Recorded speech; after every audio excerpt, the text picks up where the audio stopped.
okay. Wait. Harry doesn't want the shot. Harry's in a lot of pain. I want the pain.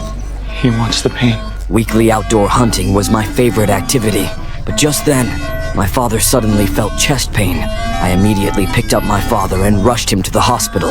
After emergency treatment, my father was out of danger, but he needed to stay in the hospital for observation for a few days. However, after a few days, my father's condition kept getting worse. Later, he was even in so much pain that he couldn't speak. I felt anxious but helpless.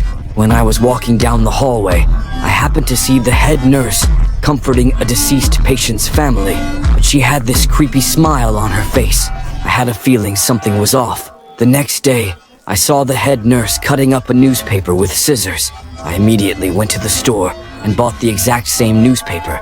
After comparing them, she had cut out the obituary of the person who died last night. I finally understood why my father's condition kept getting worse. That nurse must have made my father her target. That afternoon, I snuck into her office. Sure enough, I found a photo album in her drawer. It was full of obituaries from past patients. Mary had been collecting them like trophies. She could look through them during her free time. Then I quietly put it back where I found it. I collected my father's medications. I took them to my medical school's lab for testing. I found potassium nitrate in the medication. Potassium nitrate is easily absorbed by the body when diluted, but if someone gets multiple injections of potassium nitrate, It could kill someone. I desperately wanted to get revenge from my father, but I needed someone to back me up, and that person had to be my father. While Mary wasn't looking, I quickly whispered the situation to my father. Then I refused Mary's request to give him a shot. When I saw her show that vicious look, I felt relieved.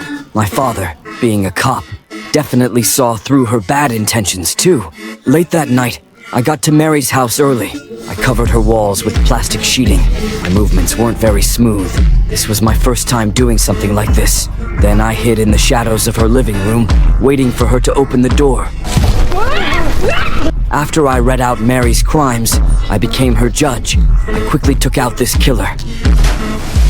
The next day, when I was driving home, I saw a bunch of police cars in front of my house.